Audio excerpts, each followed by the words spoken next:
Dear students, നമ്മുടെ next വീഡിയോയിൽ spontaneity തൊട്ടാണ് സ്റ്റാർട്ട് ചെയ്യുന്നത്.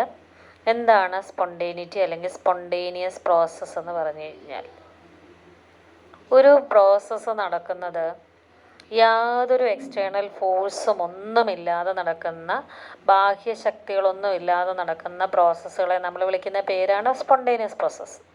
ബാഹ്യശക്തികളുടെ പ്രേരണയാൽ നടക്കുന്നതിനെ നോൺ സ്പോണ്ടേനിയസ് പ്രോസസ്സ് എന്ന് പറയും. ഇപ്പോൾ ഫോർ എക്സാമ്പിൾ നിങ്ങളോട് പഠിക്കാൻ പറയുന്നു, നമ്മളിങ്ങനെ എഴുതണം എന്നൊക്കെ പറഞ്ഞ് എന്താണ് നമ്മളിങ്ങനെ ഫോഴ്സ് ചെയ്തുകൊണ്ടേയിരിക്കും. അപ്പോൾ നമ്മുടെ ഒരു പ്രഷർ കൊണ്ടാണ് നിങ്ങൾ എന്ത് ചെയ്യുന്നത്, പഠിക്കുന്നത്. അതൊരു സ്പോണ്ടേനിയസ് പ്രോസസ്സാണോ നോൺ സ്പോണ്ടേനിയസ് പ്രോസസ്സാണോ? അതൊരു നോൺ സ്പോണ്ടേനിയസ് പ്രോസസ്സാണ് അല്ലേ. അതായത് നമ്മുടെ പ്രേരണയാൽ പഠിക്കുന്നതാണ്.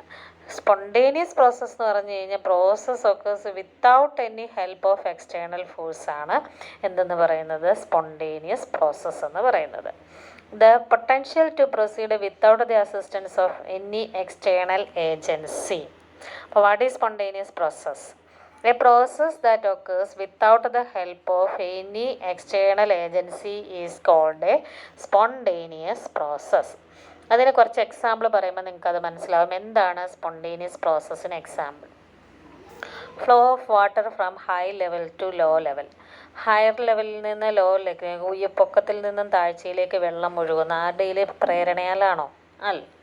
അതുപോലെ heat flow from hot body to cold body. അതായത് ചൂടുള്ള സ്ഥലത്ത് നിന്ന് തണുപ്പത്തുള്ള സ്ഥലങ്ങളിലേക്ക് എന്ത് ചെയ്യുന്നു, ചൂട് ഒഴുകുന്നു. അത് എന്താണ്, പ്രത്യേകിച്ച് ആരുടെയും പ്രേരണയാലല്ല. Flow of gases from high pressure region to low pressure region. High പ്രഷറുള്ള സ്ഥലത്ത് നിന്ന് ഇതിനെ എന്ത് ചെയ്തു, ഗ്യാസ് എങ്ങോട്ടേക്കാണ് ഫ്ലോ ചെയ്യുന്നത്, ലോ പ്രഷറുള്ള സ്ഥലങ്ങളിലേക്ക് ഗ്യാസ് കടന്നു പോകുന്നുണ്ട്. അത് ആരുടെയും പ്രേരണ കൊണ്ടല്ല, അത് തന്നെത്താനെ നടക്കുന്ന പ്രോസസ്സാണ്. Spontaneous processes are of two types. They are processes which requires no initiation, processes which require some initiation. Spontaneous process രണ്ട് തരത്തിലുണ്ട്. ചിലതാണെന്നുണ്ടെങ്കിൽ ഒരു തുടക്കം ഒന്നും നമ്മൾ കൊടുക്കണം. ഇപ്പോൾ വെള്ളം ഒഴുകുന്നു, നമ്മൾ തുടക്കം ഒന്നും കൊടുക്കണം, അത് തന്നെത്താൻ അങ്ങ് നടക്കുന്ന പ്രോസസ്സാണ്. അതേസമയം ചില സ്പോണ്ടേനിയസ് പ്രോസസ്സ് നമ്മളൊന്ന് ഇനിഷ്യേറ്റീവ് കൊടുക്കണം. ചിലരോട് നമ്മൾ പഠിക്കാനൊന്ന് ജസ്റ്റ് ഒന്ന് പറഞ്ഞു കഴിഞ്ഞാൽ അവരെന്ത് ചെയ്യും, അങ്ങ് പഠിച്ചോളും. ചിലരെന്ന് പറഞ്ഞു കഴിഞ്ഞാൽ എന്താണ്, ധാരാളം നമ്മൾ പറഞ്ഞാൽ പോലും പഠിക്കത്തില്ല. അതാണ് നോൺ സ്പോണ്ടേനിയസ്. അപ്പോൾ ഒരു ഇനിഷ്യേഷൻ വേണം. നോ ഇനിഷ്യേഷൻ ആണെന്നുണ്ടെങ്കിൽ ചില കേസുകളിൽ സ്പോണ്ടേനിയസിന് ഇനിഷ്യേഷനേ ആവശ്യമില്ല. Evaporation of water from ponds, rivers, sea etcetera. വെള്ളം ലിക്വിഡായിട്ട് ഗ്യാസായിട്ട് മാറുന്നു, ഇവാപ്രേഷൻ നടക്കുന്നു. നോ ഇനിഷ്യേഷൻ, അത് സാധാരണ നടക്കുന്ന പ്രോസസ്സാണ്. അപ്പോൾ അവിടെ എന്താണ്, പ്രത്യേകിച്ച് ഇനിഷ്യേഷൻ ഒന്നും വേണ്ട. Combination of nitric oxide and oxygen. Nitric ഓക്സൈഡും NOയും O2 കൂടെ കമ്പൈൻ ചെയ്യുന്ന പ്രോസസ്സ് എന്ന് പറഞ്ഞു കഴിഞ്ഞാൽ നമ്മളൊന്നും ചെയ്യേണ്ടതെന്ന് കമ്പൈൻ ചെയ്യിപ്പിച്ചാൽ അല്ലാതെ തന്നെ അതങ്ങ് പ്രോസസ്സ് എന്ത് ചെയ്തുകൊണ്ടിരിക്കും, നാച്ചുറലായിട്ട് നടക്കുന്ന പ്രോസസ്സുകളാണ്. അതേസമയം process which require some initiation, ചില പ്രോസസ്സുകൾ നടക്കണമെന്നുണ്ടെങ്കിൽ നമ്മൾ തുടക്കമിട്ട് കൊടുക്കണം. Combination of hydrogen and oxygen should be initiated by electric spark. അതായത് hydrogen plus oxygen gives water. ഹൈഡ്രജനും ഓക്സിജനും കമ്പൈൻ ചെയ്ത് വാട്ടർ ഉണ്ടാവുന്ന പ്രോസസ്സ്. വെറുതെ ഹൈഡ്രജനും ഓക്സിജനും കൂടെ അങ്ങ് മിക്സ് ചെയ്ത് കഴിഞ്ഞാൽ പോരാ, പകരം അവിടെ എന്ത് ചെയ്യണം, ഇലക്ട്രിസിറ്റി കടത്തി വിടണം. അങ്ങനെ കടത്തി വിട്ട് കഴിഞ്ഞാൽ, ഒരു ചെറിയ രീതിയിൽ ഇലക്ട്രിസിറ്റി കടത്തി വിട്ട് കഴിഞ്ഞാൽ അത് എന്ത് സംഭവിക്കും, ആ പ്രോസസ്സ് പിന്നെ എന്ത് ചെയ്തുകൊണ്ടേയിരിക്കും, കണ്ടിന്യൂ ചെയ്തുകൊണ്ടേയിരിക്കും. അതാണ് അവിടെ ഒരു ചെറിയ ഇനിഷ്യേഷൻ കൊടുക്കണമെന്ന് പറഞ്ഞാൽ. ബേണിംഗ് ഓഫ് കാർബണും ഓക്സിജനും കൂടെ കത്താൻ തുടക്കമിട്ട് കൊടുത്തു കഴിഞ്ഞാൽ അത് എന്ത് ചെയ്തുകൊണ്ടേയിരിക്കും, കാർബൺ എന്ത് ചെയ്തുകൊണ്ടേയിരിക്കും, കത്തിക്കൊണ്ടേയിരിക്കും. ഇങ്ങനെ രണ്ട് തരത്തിലുള്ള സ്പോണ്ടേനിയസ് പ്രോസസ്സുകളാണ്. ചിലതിന് നമ്മളൊരു തുടക്കം വിട്ട് കൊടുക്കണം, ചിലത് നാച്ചുറലായിട്ട് അങ്ങ് നടന്നുകൊണ്ടേയിരിക്കും. ഇനി വാട്ട് ഈസ് എൻട്രോപ്പി? ആ ഒരു വാക്കെന്ന് പറയുന്നത് നിങ്ങൾക്ക് ഏറ്റവും പുതിയതായിട്ട് നിങ്ങൾ കേൾക്കുന്ന ഒരു വാക്കാണ്. എൻട്രോപ്പിക്ക് നമ്മൾ S എന്ന് കൊടുക്കും. എൻട്രോപ്പി നമുക്കറിയാം, നമ്മൾ 3 സ്റ്റേറ്റ് പഠിച്ചിട്ടുണ്ട്: സോളിഡ്, ലിക്വിഡ്, ഗ്യാസസ്. സോളിഡിനുള്ളിൽ മോളിക്യൂൾസ് ഇങ്ങനെ വളരെ അടുത്തടുത്തിരിക്കുക, തമ്മിൽ ഭയങ്കര അട്രാക്ഷനാണ്. അതേസമയം സോളിഡിന് ലിക്വിഡായി കഴിയുമ്പോൾ മോളിക്യൂൾസ് തമ്മിൽ അല്പം ഒരു അകലം വരും. ഇവർ തമ്മിൽ ഹൈഡ്രജൻ ബോണ്ട് വഴിയാണ് ബന്ധിപ്പിച്ചിരിക്കുന്നത്. കുറച്ച് ഫോഴ്സ് ഓഫ് അട്രാക്ഷൻ അവിടെ കുറയും അല്ലേ. അതേസമയം വീണ്ടും ഇതിനെ ഹീറ്റ് ചെയ്ത് കഴിഞ്ഞാൽ ഈ ഗ്യാസ് മോളിക്യൂൾസ് തമ്മിൽ യാതൊരു അട്രാക്ഷനും ഇല്ല, അതിങ്ങനെ പറന്ന് നടക്കുന്നതായിട്ട് കാണാൻ സാധിക്കും അല്ലേ. അപ്പോൾ ഇവർക്ക് ആർക്കാണ് ഓർഡർ ഉള്ളത്? ആർക്കാണ്? സോളിഡിലെ മോളിക്യൂളിനാണോ, ലിക്വിഡിലെ മോളിക്യൂളിനാണോ, ഗ്യാസിലെ മോളിക്യൂളിനാണോ ഓർഡർ, പർട്ടിക്കുലർ ഓർഡറിൽ കാണപ്പെടുന്നത്? ആർക്കാണ്? സോളിഡിനാണ്. ഓർഡർ ഇല്ലാത്തതാരാണ്? ഗ്യാസാണ് അല്ലേ? ഗ്യാസ് മോളിക്യൂൾസിന് യാതൊരു വിധത്തിലുള്ള ഓർഡറും ഇല്ല. ഇതിങ്ങനെ എന്ത് ചെയ്തുകൊണ്ടേയിരിക്കുകയാണ്? പറന്നു നടക്കുന്നത്. റാൻഡംനെസ് ആണ്, ഡിസോർഡറാണ് അല്ലേ? ആ ഡിസോർഡറിന് നമ്മൾ പറയുന്ന പേരാണ് എൻട്രോപ്പി. നമ്മൾ സ്കൂൾ വിട്ട് അങ്ങോട്ട് പുറത്തേക്ക് പോകുമ്പോഴേക്കും ഭയങ്കര എൻട്രോപ്പിയാണ്. കാരണം യാതൊരു ഓർഡറും ഇല്ലാതാണ് കുട്ടികൾ പുറത്തേക്ക് പോകുന്നത്. അതേസമയം ക്ലാസ്സിലിരിക്കുകയാണെങ്കിൽ വളരെ അടുത്തടുത്തിരിക്കുക, അവർക്ക് ഭയങ്കര എൻട്രോപ്പിയാണ്. അപ്പോൾ what is entropy? The degree of randomness or disorder of a system is determined by a property called entropy. What is entropy? The degree of randomness or disorder of a system is determined by a property called entropy. Okay, it is denoted by capital S എന്ന് പറയും. Entropy is the measure of disorder of the system.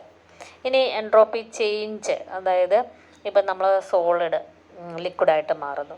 ഇവിടെ ഒരു entropy ഉണ്ട്, ഇവിടെയും ഒരു entropy ഉണ്ട്. ഇത് തമ്മിലുള്ള വ്യത്യാസം, ഇത് S1 എന്ന് കൊടുക്കുന്നു, ഇത് S2 എന്ന് കൊടുക്കുന്നു. ഇത് തമ്മിലുള്ള വ്യത്യാസം എന്താണ്?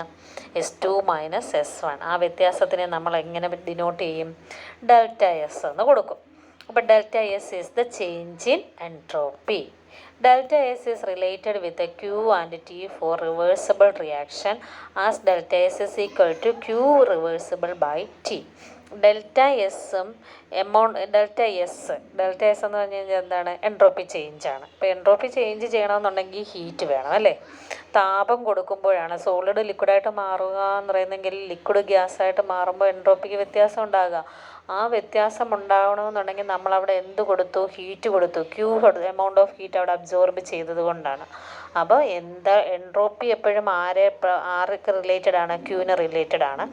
ആൻഡ് ടെമ്പറേച്ചറിനും റിലേറ്റഡ് ആണ്. അതുകൊണ്ട് for a reversible reaction delta S is equal to Q reversible by T. എപ്പോഴും എൻതാൽപ്പി ആർക്ക് പ്രപ്പോർഷനിലായിരിക്കും? എമൗണ്ട് ഓഫ് ഹീറ്റ് അബ്സോർബ് ചെയ്യുന്നതിന് പ്രപ്പോർഷനിലായിരിക്കും. പിന്നെന്താ? ഇൻവേഴ്സ്ലി പ്രപ്പോർഷനായിരിക്കും temperature. Okay, then unit of entropy. എൻട്രോപ്പിയുടെ യൂണിറ്റ് എന്താണ്? ജൂൾ പെർ കെൽവിൻ പെർ മോളാണ് എൻട്രോപ്പിയുടെ യൂണിറ്റ്. ഇതായി കാണുന്നതാണ് joule per kelvin per mole. ഈ എൻട്രോപ്പി വെച്ചുകൊണ്ടാണ് നമ്മൾ സെക്കൻഡ് ലോ ഓഫ് തെർമോഡൈനാമിക്സ് പറയുന്നത്. നമ്മൾ ഫസ്റ്റ് ലോ ഓഫ് തെർമോഡൈനാമിക്സ് പറഞ്ഞിരുന്നു ആദ്യം. എന്തായിരുന്നു ഫസ്റ്റ് ലോ ഓഫ് തെർമോഡൈനാമിക്സ്? എനർജിയെ വെച്ചുകൊണ്ടാണ്. Energy can neither be created nor B destroyed. Energy ഒരിക്കലും നമുക്ക് ഡിസ്ട്രോയ് ചെയ്യാനോ നമുക്ക് ക്രിയേറ്റ് ചെയ്യാനോ സാധിക്കുകയില്ല. പിന്നെ എന്താണ് എനർജി ചെയ്യുന്നത്? Can be transformed from one form to another. ഒരു ഫോമിൽ നിന്ന് നമ്മൾ വേറൊരു ഫോമിലേക്ക് എനർജിയെ ട്രാൻസ്ഫോം ചെയ്യുക ചെയ്യുന്നത്, മാറ്റപ്പെടുക, കൺവേർട്ട് ചെയ്യുക ചെയ്യുന്നത്. അതാണ് നമ്മുടെ ഫസ്റ്റ് ലോ. ഇനി എന്താണ് നമ്മുടെ സെക്കൻഡ് ലോ? ആരെ ബേസ് ചെയ്തിരിക്കും? സെക്കൻഡ് ലോ എൻട്രോപ്പിയെ ബേസ് ചെയ്തിരിക്കും സെക്കൻഡ് ലോ. എൻട്രോപ്പി എന്ന് വെച്ചാൽ disorder. This law gives the relationship between entropy and spontaneity. എൻട്രോപ്പിയെയും സ്പോണ്ടൈനിറ്റിയെയും ഡിപ്പെൻഡ് ചെയ്തിരിക്കും second law. For a spontaneous process in an isolated system the change in entropy is positive. അതായത് നമ്മളിപ്പോൾ സോളിഡായിട്ടുള്ള ice എടുത്ത് പുറത്ത് നമ്മൾ വെച്ചേക്കാണ്. അതൊരു നാച്ചുറൽ പ്രോസസ്സാണ്. ഇതിനെ പുറത്തെടുത്ത് വെച്ച് കഴിഞ്ഞാൽ ഇത് എന്തായിട്ട് മാറും? ലിക്വിഡായിട്ട് മാറും. ലിക്വിഡായിട്ട് മാറിക്കഴിഞ്ഞാൽ സ്വാഭാവികമായിട്ടും അതിൻ്റെ എൻട്രോപ്പിക്ക് എന്ത് ചെയ്യും? ഡിഫറൻസ് ഉണ്ടാകും. എൻട്രോപ്പി എന്ത് ചെയ്യും? കൂടും. അപ്പോൾ അത് ആ ഒരു സ്പോണ്ടേനിയസ് എൻട്രോപ്പി എപ്പോഴും കൂടുന്നത് ആ സ്പോണ്ടേനിയസ് പ്രോസസ്സിൽ എൻട്രോപ്പി എപ്പോഴും എന്ത് ചെയ്യും? ഇൻക്രീസ് ചെയ്യും. ഓക്കെ, അതാണ് ഈ പോയിന്റ് പറഞ്ഞത്. For a spontaneous process in an isolated system the entropy change is positive, that is delta S is greater than 0. ഇനി if the system is not isolated, the total entropy change, total energy change will be equal to the sum of the entropy change of the system and the surroundings. ഇനി system not isolated ആയിട്ടുള്ള system അല്ല എങ്കിൽ total energy change എന്തിനൊക്കെ പ്രപ്പോർഷനിലായിരിക്കും? സിസ്റ്റത്തിൻ്റെയും സറൗണ്ടിങ്സിൻ്റെയും entropy തമ്മിൽ കൂട്ടുന്നതായിരിക്കണം total energy entropy എന്ന് പറയുന്നത്. അപ്പോൾ delta S total is equal to delta S സിസ്റ്റവും സറൗണ്ടിങ്സും കൂടെ ചേരുന്നതായിരിക്കും. അപ്പോൾ നമ്മൾ ഐസൊലേറ്റ് ചെയ്യുക എന്ന് പറഞ്ഞു കഴിഞ്ഞാൽ എന്താണ്? ഓ, ഐസൊലേറ്റ് ചെയ്യുക എന്ന് പറഞ്ഞു കഴിഞ്ഞാൽ എന്താണ്?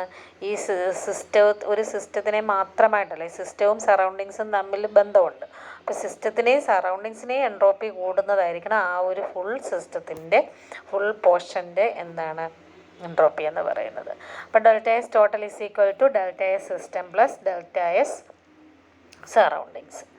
Delta S universe is greater than 0 കൂടുതലായിരിക്കും ഡെൽറ്റ എസ് യൂണിവേഴ്സ് എന്ന് പറയുന്നത്. അതായത് എൻട്രോപ്പി വളരെ കൂടുതലായിരിക്കും. അപ്പോൾ നമ്മുടെ സെക്കൻഡ് ലോ ഇനി ബേസ് ചെയ്തുകൊണ്ട്, എൻട്രോപ്പി ബേസ് ചെയ്തുകൊണ്ട് പറയുന്നു, The second law of thermodynamics state that entropy of the universe always increases in the course of very spontaneous change. അതായത് യൂണിവേഴ്സിൻ്റെ എൻട്രോപ്പി, നമ്മുടെ ഈ പ്രപഞ്ചത്തിൻ്റെ എൻട്രോപ്പി എന്ത് ചെയ്തുകൊണ്ടേയിരിക്കുക? കൂടിക്കൊണ്ടേയിരിക്കുക. കാരണം ഒരുപാട് സ്പോണ്ടേനിയസ് പ്രോസസ്സുകൾ എന്ത് ചെയ്തുകൊണ്ടിരിക്കുക? ഭൂമിയിൽ ഇങ്ങനെ, പ്രപഞ്ചത്തിൽ ഇങ്ങനെ നടന്നുകൊണ്ടിരിക്കുകയാണ്. അങ്ങനെ നടക്കുന്നത് കൊണ്ട് ഈ പ്രപഞ്ചത്തിൻ്റെ എൻട്രോപ്പി എന്താണ്? കൂടിക്കൊണ്ടേയിരിക്കുക. സിസ്റ്റത്തിൻ്റെയും സറൗണ്ടിങ്സിൻ്റെയും കൂടെ എൻട്രോപ്പി കൂട്ടുമ്പോഴാണ് യൂണിവേഴ്സിൻ്റെ എൻട്രോപ്പി കിട്ടുന്നത്. അപ്പോൾ മൊത്തം പ്രപഞ്ചത്തിൻ്റെ എൻട്രോപ്പി ചെയ്തുകൊണ്ടേയിരിക്കുകയാണ്? കൂടിക്കൊണ്ടേയിരിക്കുകയാണ്. What is second law of thermodynamics? The entropy of the universe always increases in the course of a very spontaneous change. That is second law of thermodynamics. അടുത്തത് entropy and spontaneity. The total entropy change for the system and the surroundings of a spontaneous process is given by delta S total is equal to delta S system plus delta S surrounding. അതായത് total യൂണിവേഴ്സിൻ്റെ, നമ്മൾ യൂണിവേഴ്സിൻ്റെ ഒരു പഠിക്കാനെടുക്കുന്ന ഒരു ഭാഗത്തിനെയാണ് നമ്മൾ എന്ത് പേര് പറയുന്നത്? System എന്നും. അതിൻ്റെ ബാക്കിയുള്ള മൊത്തം ഭാഗത്തിനെയും നമ്മൾ എന്ത് പേര് പറയും? ഇത് ഇത്രയുമാണ് യൂണിവേഴ്സ് എങ്കിൽ എന്ത് സംഭവിക്കും? അതിൻ്റെ ആ മുഴുവൻ ഭാഗത്തിൻ്റെയും കൂടെ എൻട്രോപ്പി എങ്ങനെയായിരിക്കും? സറൗണ്ടിങ്സും സിസ്റ്റം കൂടെ ചേരുന്നതായിരിക്കും. അപ്പോൾ യൂണിവേഴ്സിൻ്റെ ടോട്ടൽ എൻട്രോപ്പി എന്ന് പറയുന്നത് delta S system plus delta S surroundings. അത് 0 ഒത്തിരി കൂടുതലാണ് എന്നാണ് പറഞ്ഞത്. അതായത് യൂണിവേഴ്സിൻ്റെ എൻട്രോപ്പി ഭയങ്കര കൂടുതലാണെന്നാണ് പറഞ്ഞിരിക്കുന്നത്. That is when delta S total is greater than 0 the process is spontaneous. When a system is in equilibrium, entropy is maximum and change in entropy delta S is equal to 0. അതായത് ഒരു process ഇപ്പം നടക്കുകയാണ്. A എന്ന് പറയുന്ന സാധനം B ആയിട്ട് convert ചെയ്തു. അതേ സമയം തന്നെ ബി എന്തായിട്ട് മാറി? എ ആയിട്ട് മാറിക്കൊണ്ടിരിക്കുക. ഇത് ഈക്വലിബ്രിയത്തിലാണ്, സന്തുലനാവസ്ഥയിലാണെങ്കിൽ ഇതിൻ്റെ എൻട്രോപ്പിയും തുല്യമായിരിക്കും. അപ്പോൾ എൻട്രോപ്പി ചേഞ്ച് എത്രയായിരിക്കും? 0. ഡെൽറ്റ എസിൻ്റെ വാല്യൂ അപ്പോൾ എന്തായിരിക്കും? 0 ആയിരിക്കും. അതാണ് പറഞ്ഞത്, ഒരു പ്രോസസ്സ് ഈക്വലിബ്രിയത്തിലാണെങ്കിൽ, സന്തുലനാവസ്ഥയിലാണെങ്കിൽ അവയുടെ എൻട്രോപ്പി, ഇതിൻ്റെയും എൻട്രോപ്പി സെയിം ആയിരിക്കും. അപ്പോൾ ഡെൽറ്റ എസ് എന്ന് പറയുന്നത് ചേഞ്ച് ഇൻ എൻട്രോപ്പി എപ്പോഴും എത്രയായിരിക്കും? 0 ആയിരിക്കും. When delta S is total is equal to 0 the process is at equilibrium. When delta S is less than 0 the process is non-spontaneous. അപ്പോൾ delta S total 0 കുറവാണെങ്കിൽ എന്തായിരിക്കണം? Non spontaneous ആയിരിക്കണം. അപ്പോൾ നമുക്കിവിടെ 3 conditions ആണ് നമുക്കിവിടെ പറയാനുള്ളത്. എന്താണ് ആ 3 കണ്ടീഷൻസ് എന്ന് നമുക്ക് നോക്കാം. ഒന്ന്, when a system is in equilibrium entropy is equal to 0. 2, process is spontaneous ആണെങ്കിൽ എന്താണ്? Delta S is greater than 0. Non spontaneous ആണെങ്കിൽ delta S is less than 0. ഈ 3 കണ്ടീഷൻസ് ആണ് ഇവിടെ ഓർക്കേണ്ടത്. എൻട്രോപ്പിയെയും സ്പോണ്ടേനിറ്റിയെയും കൂടെ റിലേറ്റ് ചെയ്തുകൊണ്ടുള്ള 3 conditions. If a process is spontaneous delta S total is greater than 0. If a process is in equilibrium delta S is equal to 0. If a process is non spontaneous delta S is less than 0. Then next term is free energy and free energy change. What is free energy? Free energy is the maximum energy available from a system that can be converted into work during a process. എന്ന് പറഞ്ഞു കഴിഞ്ഞാൽ ഒരു സിസ്റ്റത്തിൽ work ചെയ്യാൻ ആവശ്യമായ ഏറ്റവും കൂടുതൽ എനർജിക്ക് നമ്മൾ പറയുന്ന പേരാണ് ഫ്രീ എനർജി. നമ്മൾ ഇൻറ്റേർണൽ എനർജി പഠിച്ചു. What is internal energy? അത് എന്ന് പറഞ്ഞു കഴിഞ്ഞാൽ എന്താണ്? ഇൻറ്റേർണൽ എനർജി യു അല്ലെങ്കിൽ ഇ എന്ന് പറഞ്ഞാൽ എന്താണ്? ഒരു വർക്ക് ചെയ്യാൻ ആവശ്യമായ മിനിമം എനർജിക്കാണ് ഇൻറ്റേർണൽ എനർജി. നമ്മളിപ്പം വന്നിവിടെ സംസാരിക്കണമെന്നുണ്ടെങ്കിൽ നമുക്കൊരു ചെറിയൊരു എനർജി ഉണ്ടെങ്കിലെങ്കിലും നമുക്ക് സംസാരിക്കാം. ആ ഒരു ഊർജ്ജത്തിനെയാണ് എന്ത് പേര് പറയുന്നത്? Internal energy. പക്ഷേ നമ്മുടെ മാക്സിമം എനർജിക്കാണ് നമ്മൾ എന്ത് പേര് പറയുന്നത്? ഫ്രീ എനർജി എന്ന് പറയുന്നത്. ഇതിനെ ഡിനോട്ട് ചെയ്യുന്ന ലെറ്ററാണ് ജി എന്ന് പറയുന്നത്. It is denoted by Gibbs energy or Gibbs function G. Gibbs free energy എന്ന് നമ്മൾ പറയും. അതിനൊരു ഇക്വേഷൻ ഉണ്ട്. G is equal to H minus T S. What is G? Gibbs free energy. H എന്താണ്? Enthalpy. Minus T എന്താണ്? Absolute temperature. S എന്ന് പറയുന്നത് entropy. Gibbs function G is an extensive property and a state function. The change in Gibbs free എനർജിയെ നമുക്ക് എന്ത് പേര് പറയാം? Delta G എന്ന് വിളിക്കാം. Delta G system is equal to delta H system minus T delta S system. അതായത് മേളിൽ കൊടുത്തിരിക്കുന്ന ഇക്വേഷനെ തന്നെ നമ്മൾ എന്ത് ചെയ്തു? സിസ്റ്റം എന്നുള്ള രീതിയിലേക്ക് മറ്റൊരു സിസ്റ്റത്തിൻ്റെ കേസിൽ വരുന്നു. Delta G system is equal to delta H system minus T delta S system. Therefore, equation is equal to delta G is equal to delta H minus T delta S. ഇതിനെല്ലാം change in enthalpy, ഓരോ ടേമിൻ്റെയും changes ആണ് കാണിക്കുന്നത്. ഈ ഇക്വേഷന് പറയുന്ന പേരാണ് Gibbs Helmholtz equation. Very important ആണ് Gibbs Helmholtz equation. What is Gibbs Helmholtz equation? Delta G is equal to delta H minus T delta S, where delta G is the change in free energy, delta H is the change in enthalpy, T is the absolute temperature, delta S is the change in entropy. വളരെ important ആണ് Gibbs Helmholtz equation. അടുത്തത് prediction of spontaneity in terms of delta G ആണ്.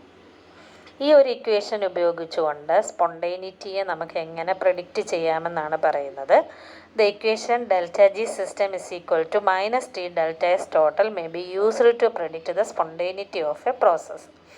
Delta G system is equal to minus T delta S എന്ന് പറയുന്നത് ഒരു പ്രോസസ്സിൻ്റെ സ്പോണ്ടേനിറ്റിയെക്കുറിച്ച് പറയുന്നതാണ്.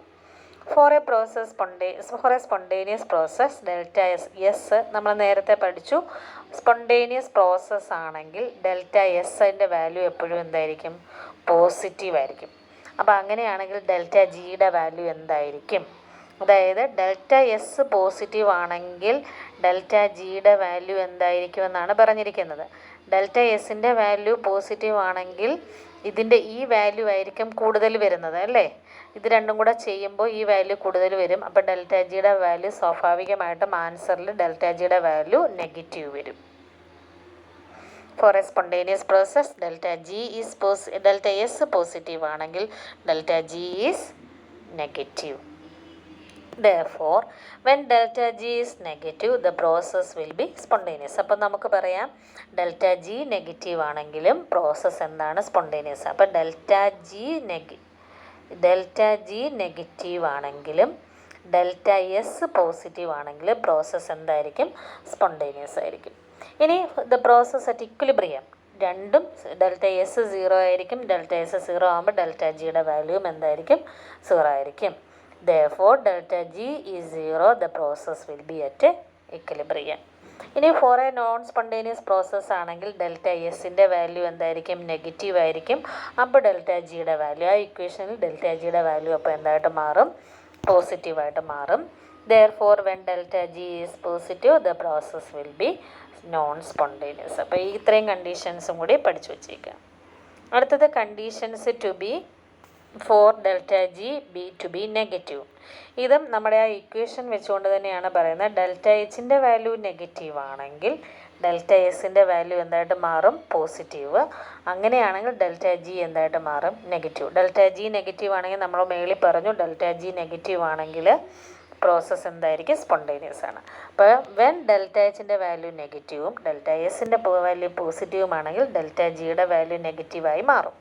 ആ ഇക്വേഷനിൽ അതായത് delta G is equal to delta H minus T delta S എന്ന് പറയുന്ന ഇക്വേഷനിലാണ് കാര്യം നമ്മൾ പറയുന്നത്. ഇതിൻ്റെ വാല്യൂ നെഗറ്റീവ്, ഇവിടെ നെഗറ്റീവാണ്. പിന്നെ ഇത് പോസിറ്റീവാണ്. അപ്പോൾ ഇതിൻ്റെ വാല്യൂ എന്തായിട്ട് മാറും?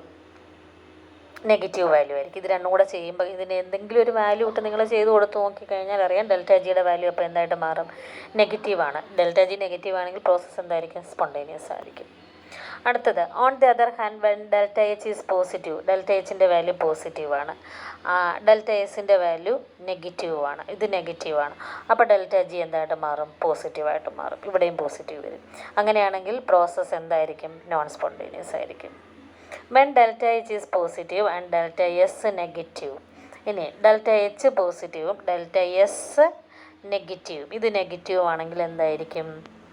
ഇവിടെയും എന്തായിരിക്കും? Delta G will be negative only when delta H less than T delta S എന്ന് പറയുന്നു.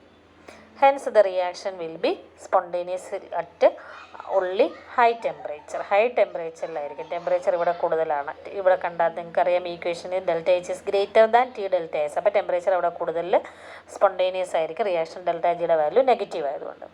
When delta H is negative and delta S is negative, delta G will be negative only delta H less than T delta S.